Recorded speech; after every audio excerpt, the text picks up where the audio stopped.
ಆತ್ಮೀಯ ಸ್ಪರ್ಧಾ ಮಿತ್ರರೇ, ನಾನು ನಿಮ್ಮ ಮಾರೇಗೌಡ ಸರ್, ಎಕ್ಸಲೆಂಟ್ ಇತಿಹಾಸ ಪುಸ್ತಕದ ಆಥರ್. ವಿದ್ಯಾರ್ಥಿಗಳೇ, ಇಂದಿನ ಈ ಒಂದು ತರಗತಿಯಲ್ಲಿ ವಿಜ್ಞಾನದ ಪ್ರಶ್ನೆ ಮತ್ತು ಉತ್ತರಗಳೊಂದಿಗೆ ಬಂದಿದೆ ವಿದ್ಯಾರ್ಥಿಗಳೇ. ಹೀಗಾಗಿ ಪ್ರಥಮ ಪ್ರಶ್ನೆ, ಆಕ್ಸಿಟೋಸಿಸ್ ಹಾರ್ಮೋನ್ ಡ್ಯಾಶ್ ಗ್ರಂಥಿಯಿಂದ ಸ್ರವಿಸುತ್ತದೆ? ಸರಿಯಾದ ಉತ್ತರ ಪಿಟ್ಯೂಟರಿ ಗ್ರಂಥಿ, ಪಿಟ್ಯೂಟರಿ ಗ್ರಂಥಿಯಿಂದ. ಎರಡನೇ ಪ್ರಶ್ನೆ, ಡ್ಯಾಶ್ ಥೈರಾಯ್ಡ್ ಹಾರ್ಮೋನ್ ಆಗಿದ್ದು ಅದು ದೇಹದಲ್ಲಿನ ಕ್ಯಾಲ್ಸಿಯಂ ಸಮತೋಲನವನ್ನು ನಿಯಂತ್ರಿಸುತ್ತದೆ? ಸರಿಯಾದ ಉತ್ತರ ಕ್ಯಾಲ್ಸಿಟೋನಿನ್, ಕ್ಯಾಲ್ಸಿಟೋನಿನ್. ಮೂರನೇ ಪ್ರಶ್ನೆ, ದೇಹದ ಚಿಕ್ಕ ಗ್ರಂಥಿ ಯಾವುದು? ಸರಿಯಾದ ಉತ್ತರ ಪಿಟ್ಯೂಟರಿ ಗ್ರಂಥಿ, ಪಿಟ್ಯೂಟರಿ ಗ್ರಂಥಿ. ನೋಡಿ ವಿದ್ಯಾರ್ಥಿಗಳೇ, ನಂತರ ಈ ಒಂದು ಎಕ್ಸಲೆಂಟ್ ಇತಿಹಾಸ ಪ್ರಾಚೀನ, ಮಧ್ಯಕಾಲೀನ, ಆಧುನಿಕ ಕರ್ನಾಟಕ ಇತಿಹಾಸವನ್ನ ವಿವರಣಾತ್ಮಕವಾಗಿ ಒಳಗೊಂಡಿರುವಂತದ್ದು. NCERT, DSCERT, ಕರ್ನಾಟಕ, ತಮಿಳುನಾಡು, ಕೇರಳ ಈ ಎಲ್ಲಾ ರಾಜ್ಯಗಳಾದ ಒಂದು ಪಠ್ಯಕ್ರಮವನ್ನು ಸಹ ಇದರೊಳಗೆ ಸೇರ್ಪಡೆ ಮಾಡಲಾಗಿದೆ. ಎಲ್ಲ ಪ್ರಶ್ನೆ ಪತ್ರಿಕೆಗಳನ್ನು ಸಹ ಇದರಲ್ಲಿ ಸೇರ್ಪಡೆ ಮಾಡಲಾಗಿರುವಂತದ್ದು ವಿದ್ಯಾರ್ಥಿಗಳೇ. ಎಲ್ಲ ಆನ್ಲೈನ್ ಕೇಂದ್ರಗಳಲ್ಲಿ ಮತ್ತು Nava Karnataka, Sapna book house, Arvind India, Ujwala academy, Dharwad Arvind, ವಿರಾಜಿಗೆ ಎಲ್ಲ KPSC Vani, Abhinav book line, online ಎಲ್ಲ ಕಡೆ ಸಿಗುತ್ತೆ ವಿದ್ಯಾರ್ಥಿಗಳೇ. ನೀವು ಕೊಂಡು ಅಧ್ಯಯನ ಮಾಡಿ ಅಂತ ಹೇಳ್ತಾ, ನಂತರ ಮುಂದಿನ ಪ್ರಶ್ನೆ, ನಾಲ್ಕನೇ ಪ್ರಶ್ನೆ, ಮಾನವನ ದೇಹದಲ್ಲಿನ ಜೀವಕೋಶಗಳಿಂದ ಗ್ಲೂಕೋಸ್ ತೆಗೆದುಕೊಳ್ಳಲು ಯಾವ ಹಾರ್ಮೋನ್ ಅವಶ್ಯಕವಾಗಿದೆ? ಸರಿಯಾದ ಉತ್ತರ ಇನ್ಸುಲಿನ್, ಇನ್ಸುಲಿನ್.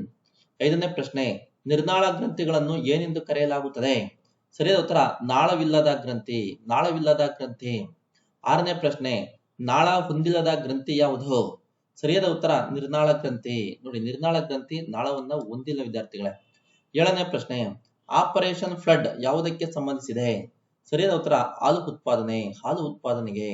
ಎಂಟನೇ ಪ್ರಶ್ನೆ, ಯಾವ ಪ್ರಕ್ರಿಯೆಯಲ್ಲಿ ಬ್ಯಾಕ್ಟೀರಿಯಾ ಚಟುವಟಿಕೆ ಇಲ್ಲ? ಸರಿಯಾದ ಉತ್ತರ ಚೀಸ್ ಹಣ್ಣಾಗೋದು, ಚೀಸ್ ಹಣ್ಣಾಗೋದು. ಒಂಬತ್ತನೇ ಪ್ರಶ್ನೆ, ಒಣಗಿದ ಹಾಲು, ಒಣಗಿದ ಮಾಂಸವು ಯಾವ ಸಂರಕ್ಷಣೆಯ ಉದಾಹರಣೆಯಾಗಿದೆ? ಸರಿಯಾದ ಉತ್ತರ ನಿರ್ಜಲೀಕರಣ, ನಿರ್ಜಲೀಕರಣ, ನಿರ್ಜಲೀಕರಣ.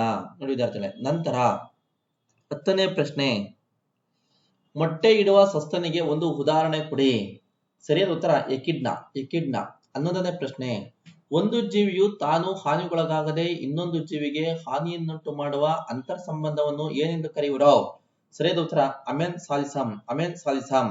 12ನೇ ಪ್ರಶ್ನೆ, ಕ್ಯಾಪ್ಸೈಸಿನೋಯಿಡಗಳು ಮೆಣಸಿನಕಾಯಿಯ ಯಾವ ಭಾಗದಲ್ಲಿರುತ್ತವೆ? ಸರಿಯಾದ ಉತ್ತರ ಒಳಬಗ್ಗಿನ ಭಾಗದಲ್ಲಿ. ನೋಡಿ, ಒಳಗಿನ ಭಾಗದಲ್ಲಿ ವಿದ್ಯಾರ್ಥಿ ಮೆಣಸಿನಕಾಯಿ ಒಳಗಡೆ ವೈಟ್ ಆಗಿರ್ತದೆ, ಅಲ್ಲಿ ಬೀಜ ಇರ್ತದೆ ನೋಡ್ರಿ, ಆ ಒಂದು ಭಾಗದಾಗ ಇದು ಹೆಚ್ಚಾಗಿ ಇರ್ತೈತಿ ವಿದ್ಯಾರ್ಥಿಗಳೇ. ನಂತರ 13ನೇ ಪ್ರಶ್ನೆ, ಯಾವ ಸಕ್ಕರೆಯು ನ್ಯೂಕ್ಲಿಕ್ ಆಮ್ಲದಲ್ಲಿ ಸಿಗುತ್ತದೆ? ಸರಿಯಾದ ಉತ್ತರ ಡಿಆಕ್ಸಿರೈಬೋಸ್, ಡಿಆಕ್ಸಿರೈಬೋಸ್. 14ನೇ ಪ್ರಶ್ನೆ, ಯಾವ ಸಸ್ಯಗಳಲ್ಲಿ ಗ್ರೆಗರ್ ಮೆಂಡಲ್ ತನ್ನ ಪ್ರಯೋಗವನ್ನು ಮಾಡಿದರು? ಸರಿಯಾದ ಉತ್ತರ ಬಟಾಣಿ, ಬಟಾಣಿಯಲ್ಲಿ ಗ್ರೆಗರ್ ಮೆಂಡಲ್ ಪ್ರಯೋಗ ಮಾಡ್ತಾರೆ. 15ನೇ ಪ್ರಶ್ನೆ, ಡೌನ್ ಸಿಂಡ್ರೋಮ್ ನಲ್ಲಿ ಕ್ರೋಮೋಸೋಮ್ಗಳ ಸಂಖ್ಯೆ ಎಷ್ಟು?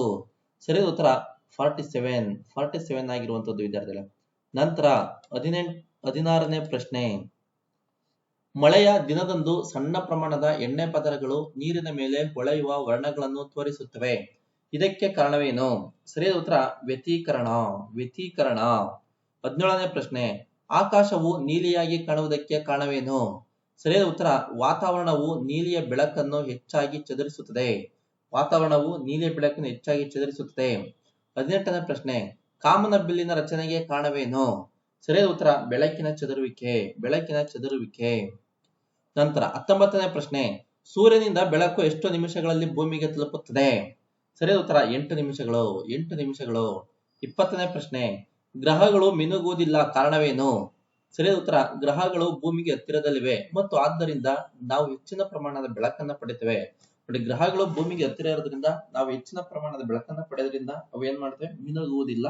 ಅಷ್ಟೇ ವಿದ್ಯಾರ್ಥಿಗಳೇ. ನಂತರ ಮತ್ತೆ ಮುಂದಿನ ತರಗತಿ ಭೇಟಿಯಾಗೋಣ. ಶೇರ್ ಮಾಡಿ, ಲೈಕ್ ಮಾಡಿ, ಸಬ್ಸ್ಕ್ರೈಬ್ ಮಾಡಿ ಅಂತ ಹೇಳ್ತಾ ತರಗತಿಯನ್ನು ಮುಕ್ತಾಯ ಮಾಡ್ತೇನೆ. Thank you.